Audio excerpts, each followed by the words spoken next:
Hello. So I'm in the kitchen and I was hoping to do this morning, like 10:30, just get the dinner on the stove. So you see, I'm gonna put it on the. Sorry, I'm gonna put it on the stove for heat. Sorry if you can see all wires. I can't make out the screen because of all the lighting. I'm hoping you can make me out. It's an acupuncture needle in. Yeah, no, I've got the stove on, so it's all smoky. I'm using wood at the moment because I'm going to cook my dinner on it, and it gets a bit of quick, instant heat. And that's the reason for the extra smokiness at the moment. It's been a torturous day, man. It's really been. It's incomprehensible that my mental health doesn't give me a break on Christmas Day. But it is what it is, and I'm finally getting in the kitchen now, and I'm hoping to be allowed to at least try and get myself back onto some sort of more positive tone.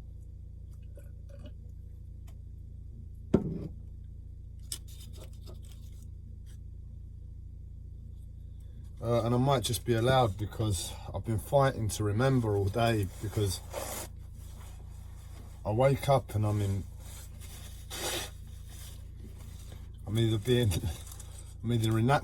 always in agony with my physical body, and that's the main culprit that knocks me off centre. And as a result, when I'm off centre, I'm experiencing like constant PTSD. And I've just got to calm everything down, and by the time I calm everything down, sometimes it's this time of the day. So it's just my life, and I've got to accept it. As much as, you know, if anybody else was to go through, if I was to have gone through this without having been conditioned time after time. In fact, let me close the curtain over here. Should keep the smoke out. That's a neck warmer on my neck. Don't think I'm gonna do anything. Don't think it's anything else, just because of the shit day I've had.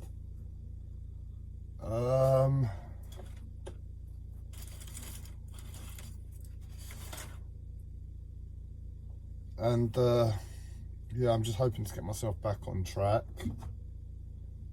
I'd never have been able to deal with what I'm going through. I'd have lost my mind if I hadn't been through this like hundreds of times by now.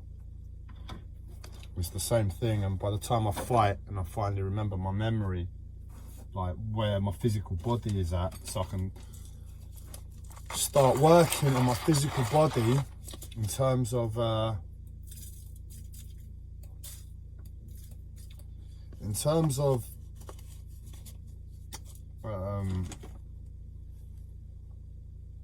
just the qigong I do to manage the pain, and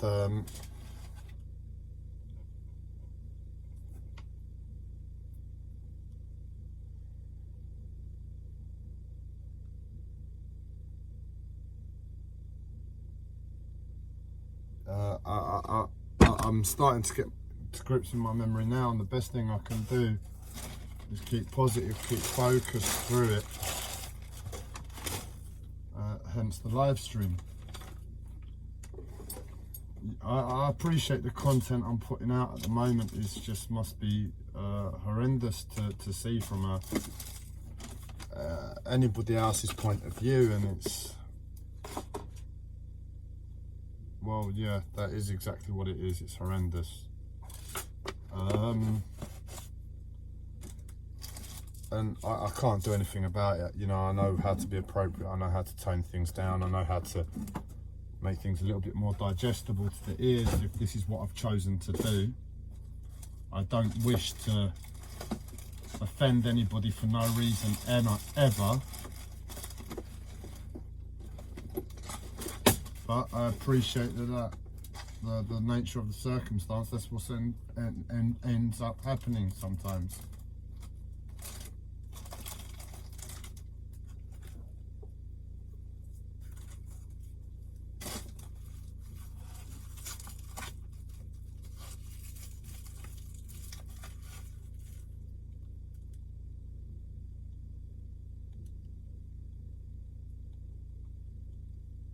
So I'm just reading through how to use a roasting bag. I've never used one before, and I'm totally lost. I'm totally lost with myself.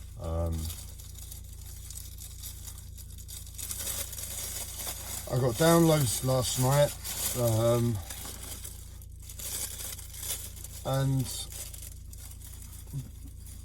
it was okay, but I wasn't really interested. Well, it was interesting stuff, don't get me wrong, but I wasn't able to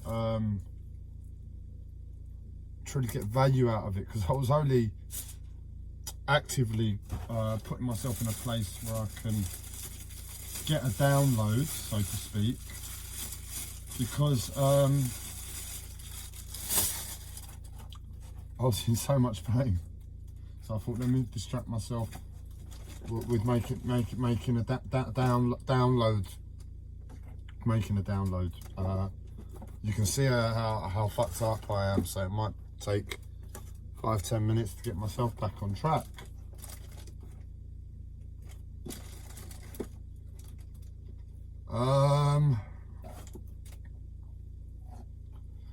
So I was allowing myself to get downloads, and there was real interesting stuff, like I think I've start making a connection with what's caused the problem of the coronavirus. It's a loose connection at the moment. I need to do my research more.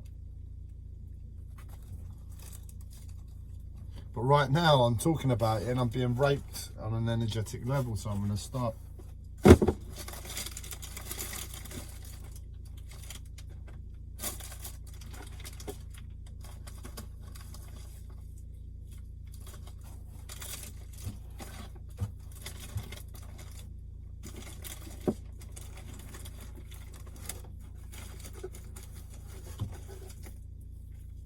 The pain is actually phenomenal. I'm really on the verge of, well, the truth is I should have passed out and died many years ago, but I'm still here, and fuck, I've got to manage insanity in terms of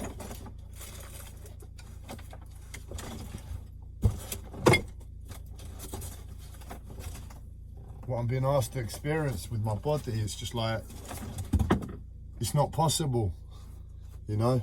It's not possible. But how I described to you that my hips, my legs, my feet, my neck is all in the wrong place is incomprehensible to me.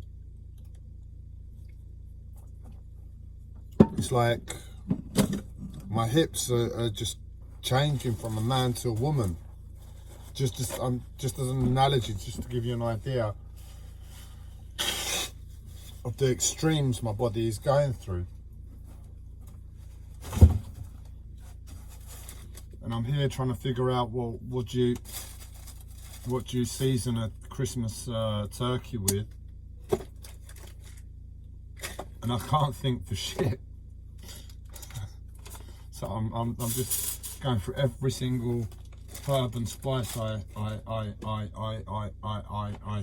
I have a few, and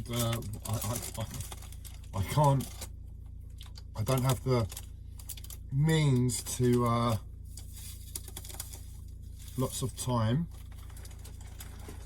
I don't have the means to coordinate a decent memory of what herbs smell like. I've got a really good palate, really good in the kitchen, and I'm really good with herbs and spices. Like I know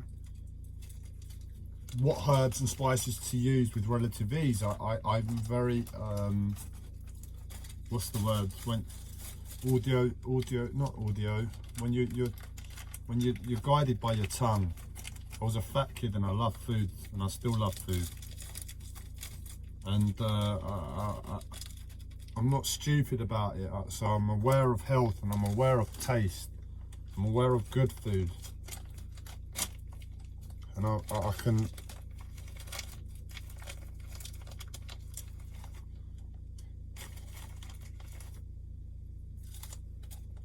I can just mentally remember what herbs and spices are like I'm sure many of you chefs out there can. But in the moment, because of the pressure and because of the pain, I can't. I'm unable to remember. It's, you know, something I'm able to do on a daily basis. I can't remember in the moment, and that's like my daily day.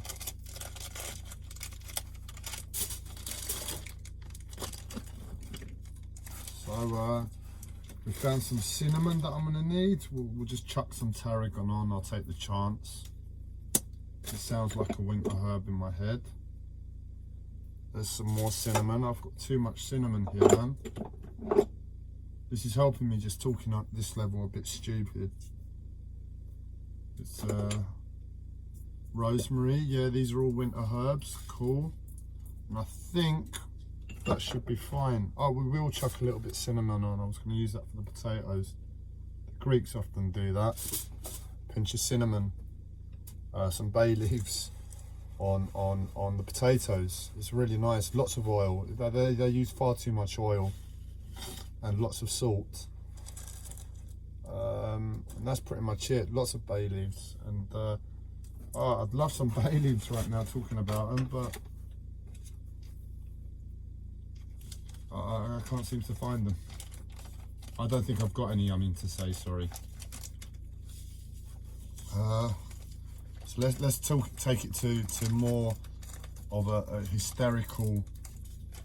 hysteria, sorry. So I'm in pain, and I've got you know when you've done something good in your life, or someone's done something nice for you, it's a blessing. Well, I've got almost the opposite of that, and it really sticks in my heart that on a already ridiculously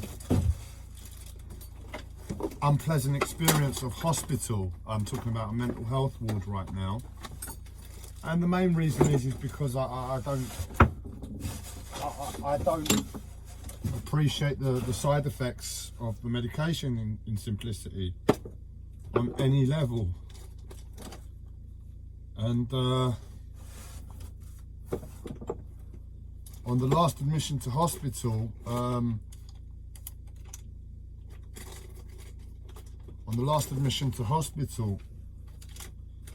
I was really treated really poorly.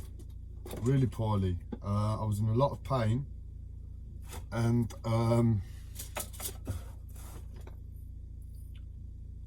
it was just I can't believe I've experienced that from good people in society, because it was like a change. It was like the staff had received the mental health problem. But the long and short of it is that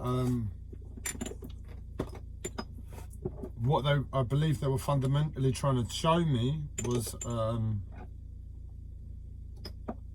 look, Andreas, your body is fucked beyond all recognition. You haven't got life there.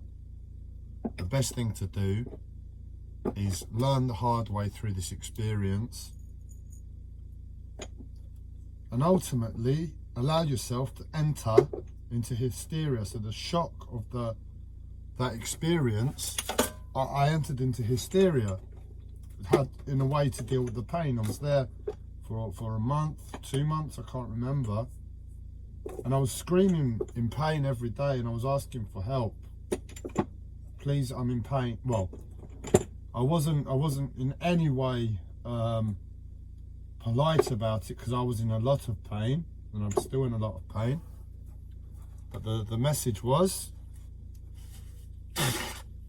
you're done for.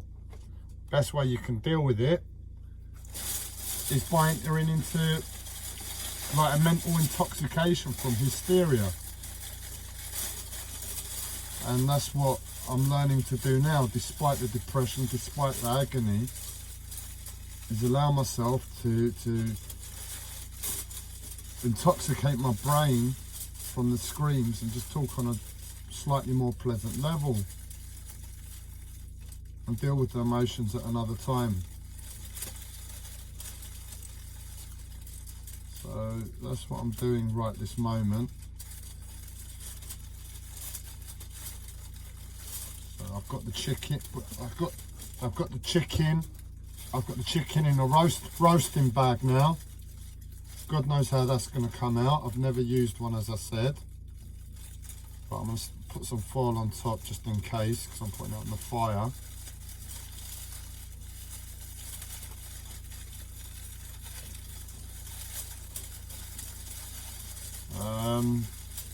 And my mental health is talking about Gordon Ramsay, and the way I'm talking in the kitchen is kind of killing me, because my mental health has been like trying to tell me that,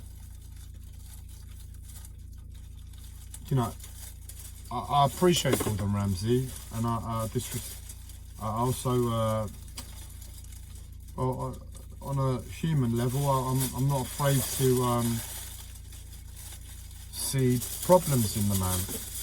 But anyway, because I'm here in the UK and because he's up there in Scotland, my mind has been like, my psychosis has been like trying to feed me this bollocks and that bollocks about how we're connected and how the UK's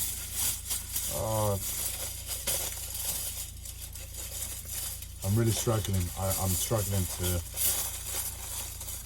communicate at the moment. I've not been in this much discomfort with my body.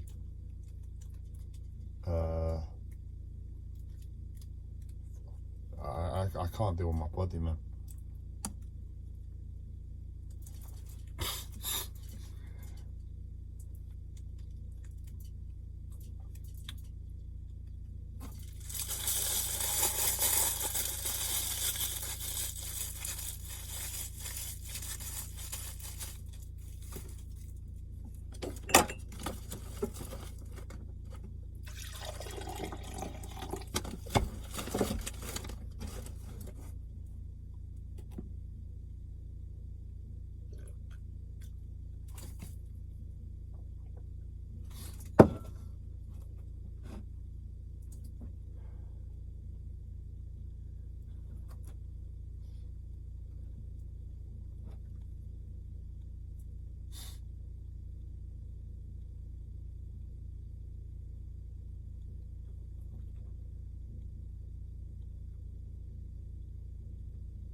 Hard work, this life.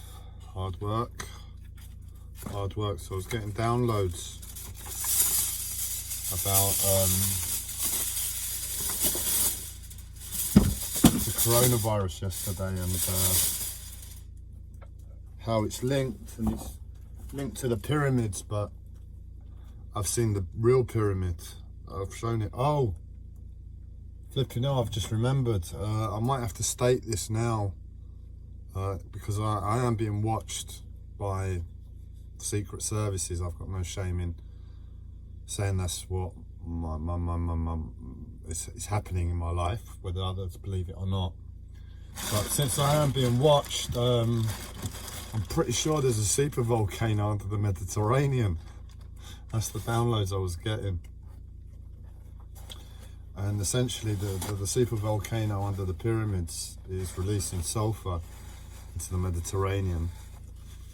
It's killing masses and masses of the prawns in the Mediterranean, because what's happening is, I believe there's a bacteria that's eating the silk that the prawns normally attach to the rocks of the Mediterranean with. The pearl in them must be from like resonate with an Atlantean vibe, and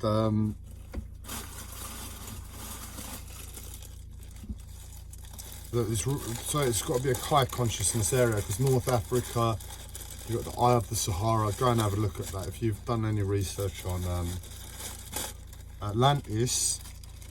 you'd know that it's meant to have been consecutive rings within rings within rings, and then water within it. And basically, the Eye of the Sahara, northwestern Africa, I believe.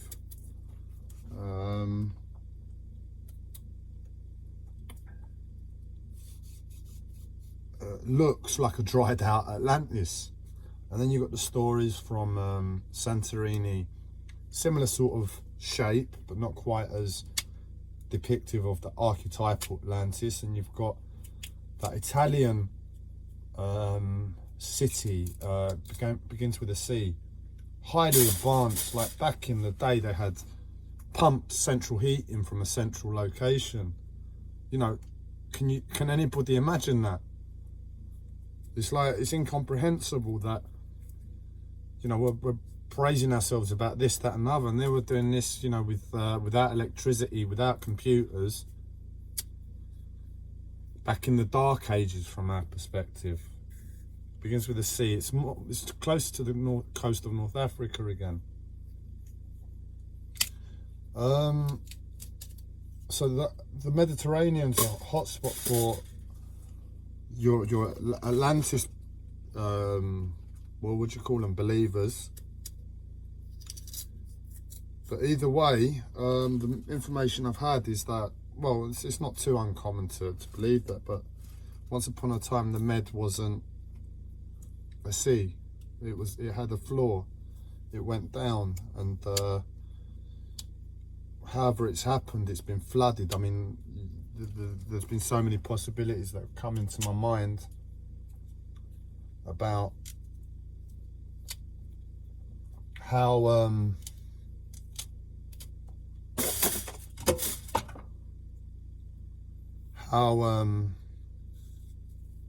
the earth has been changed and manipulated over the years, from the believable, from just nature to man-made manipulation for for reasons that haven't been declared. Both good and bad possibilities have come to mind, and there's just some even more extreme earth changes that I've sussed onto, that in honesty I'm pretty sure are the more truthful. And one day I'm going to tell a story, and it's got to blow people's minds, even if they don't believe it. It's just so on point on so many levels, and it can tie in with so many, you say, facts about spirituality. No, nothing spiritual is factual. It's got to be scientific, even though science is basically a theory. It's just based upon a theory, and everyone's got behind it. So why are we doing that when we've got these thousands and thousands of years old spiritual information all around the world? And that's where we've come from in our heritage, spirituality. Why don't we believe that? Why is it that I can tie it all together and I can form a conclusive picture that really argues against science? Science is just a theory. I've got a theory of spirituality. Why is any one more correct than the other? Science adamantly admits it's a theory. It can't deny it, because that's the scientific way. You have to be truthful. But one thing they can't conclusively interlink is, why is it that things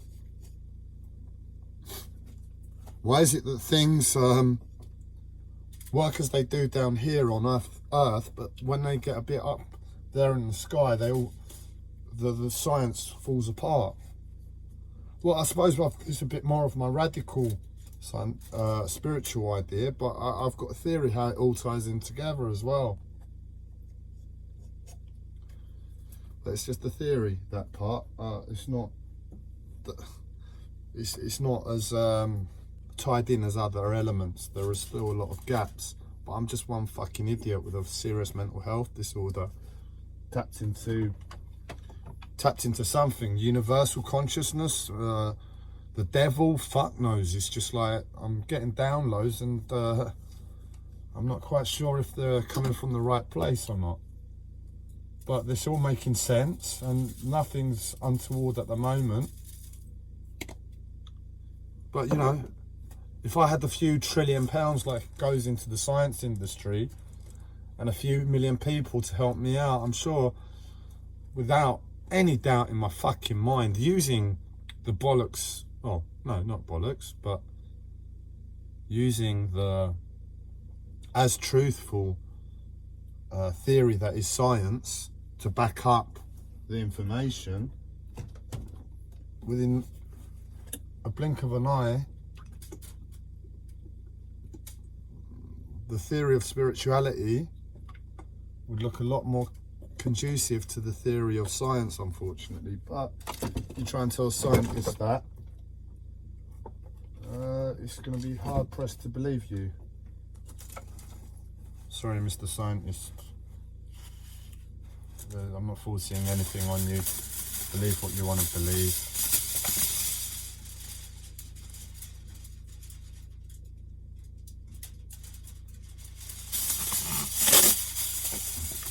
So that's the potatoes done now. I'm gonna go and make a smoke.